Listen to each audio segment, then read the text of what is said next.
Pac versus Okada for the Continental Championship at AEW Dynasty. It was a really good match, but I must say the build up to this match wasn't anything special. That's something that AEW needs to work on, the build up to matches and booking. But other than that, Pac and Okada, they put on a match, and Okada, he dominated the first half of this match, and he was pretty much toying with Pac. Now, Okada, he hit some really nice drop kicks that just looked really good. And then also, Pac hit a beautiful moonsault to the outside of the ring. And I was like, man, that thing was just a thing of beauty. And then this sequence with Pac, he was going for, I think Pac actually executed a German suplex. And then Okada followed up with a drop kick. That was just awesome. And then Okada, he hit a really nice elbow drop. And then he gave the crowd the finger. So that was pretty funny. And then Pac, towards the end of this match, Pac missed his finisher from the top rope. Okada hit a tombstone, and that was for, there was a couple of near pinfall attempts. But I thought after Okada hit the tombstone, there wasn't like the ring psychology. They weren't, at times they weren't selling. That was the only thing that I did not like.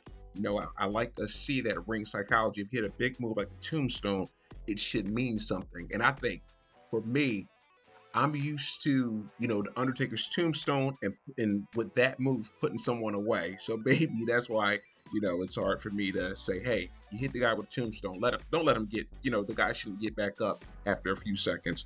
But then, so anyway, Pac went for a tombstone.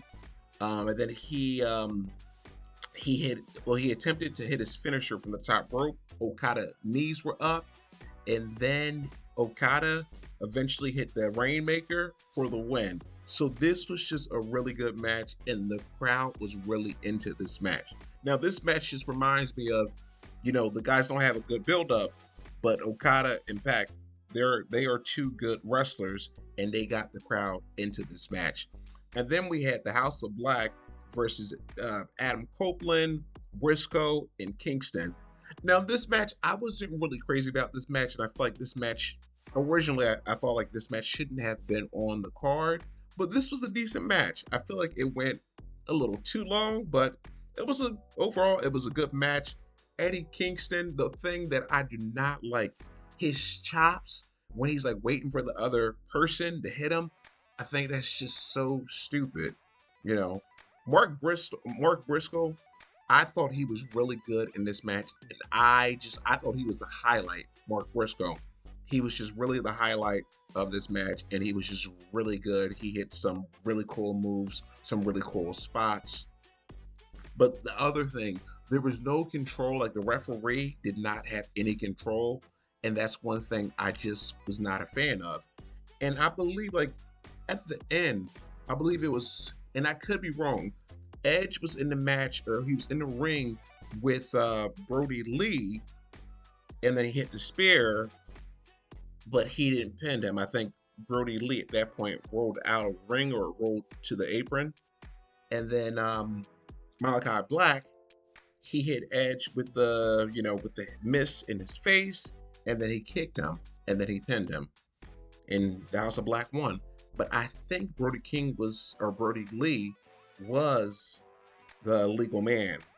So I'm kind of like, I don't know, whatever. But it was overall, it was a decent match.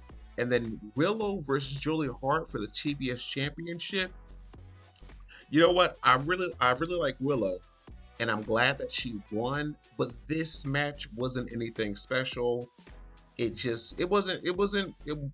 really wasn't a good match.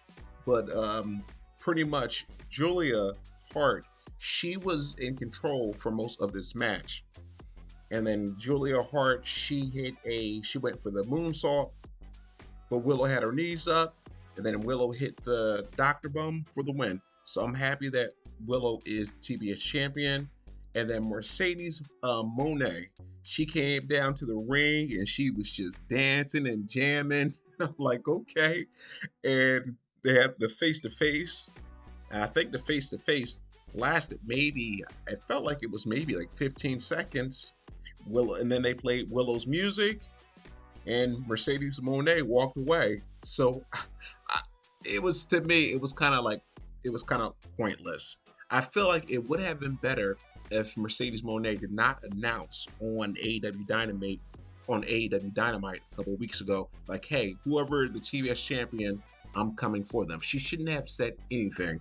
She should have, what she did at AEW Dynasty, come down to the ring and say, Willow, that title is mine.